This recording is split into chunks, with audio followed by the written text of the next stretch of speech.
Prophet continues to be in this really unique position with the great companies that we work for, the brands that we get to work on, and all the research that we conduct to see what's going on in the brand and experience world.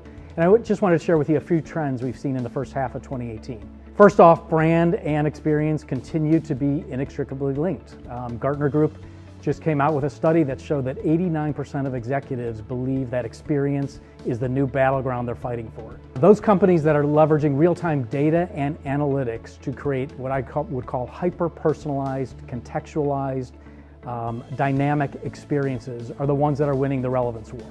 Think about Spotify, think about Netflix, think about Salesforce, think about UPS. These are all companies that are creating living brand experiences in moments that matter to win the war of relevance. Second, culture matters.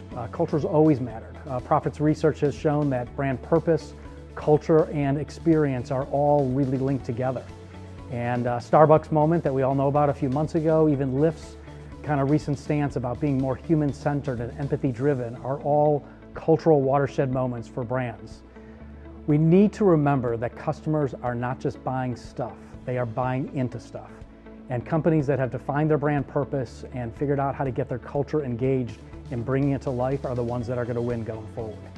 Third, content is king. We've been saying that for a few years now, but we're seeing it more and more play out in our clients that are trying to cut through all the message and all the content that's out there today.